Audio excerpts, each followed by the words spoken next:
et bienvenue dans cette vidéo qui va parler de la machine Enigma. Celle-ci fut inventée en 1919 par Arthur Scherbius, d'après le brevet d'Hugo Corr. Elle a été créée afin de crypter des messages à travers toute l'Europe. La machine, réputée indescriptible, fut adoptée par l'armée allemande en 1929. Chaque armée en avait une différente. Par exemple, la Kriegsmarine avait la machine M. En 1931, le deuxième bureau français recrute un agent en Allemagne, en stylo Schmidt, l'agent H. Les services de renseignement français obtiennent de lui les premières copies de la documentation d'une machine de chiffrement électromagnétique à cylindre. C'est la machine Enigma. Le deuxième bureau, sous ordre de sa hiérarchie, va donner ses documents aux services de renseignement britanniques et polonais.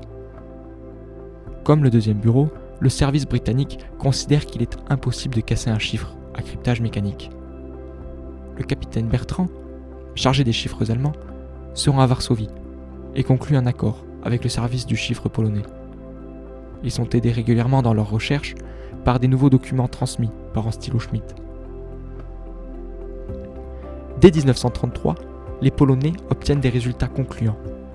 Le mathématicien Marian Rejewski et deux associés, Jerzy Rosyjski et Henryk Zygalski, parviennent à reproduire le fonctionnement d'Enigma.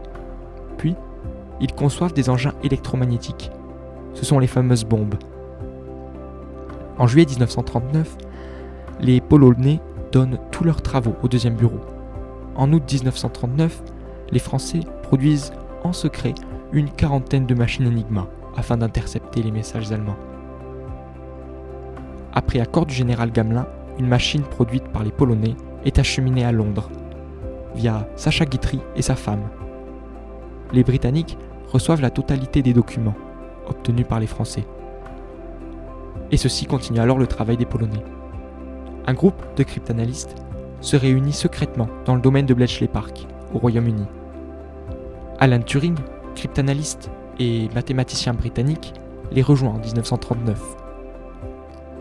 Malgré les changements de code et les retors rajoutés en 1942, lui et ses collègues parviennent à déchiffrer les messages du régime nazi. La Royal Navy organise plusieurs opérations afin d'intercepter des U-boats. À chaque fois, ils récupèrent des manuels et documents sur Enigma. Ensuite, les messages de l'armée allemande sont interceptés, décryptés et croisés avec d'autres sources, comme par exemple celle de la résistance française. De plus, pour que l'espionnage reste secret, en Méditerranée, les messages allemands et italiens qui annoncent la route et le calendrier des convois de ravitaillement des forces de l'Axe, en Tunisie et en Libye, sont couramment décryptés par des spécialistes britanniques. Mais l'attaque est précédée d'une reconnaissance aérienne qui trouve le convoi par hasard.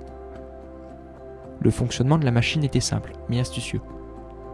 Chaque fois que l'on presse une lettre, un signal électrique est envoyé au tableau de connexion, puis aux différents rotors et réflecteurs.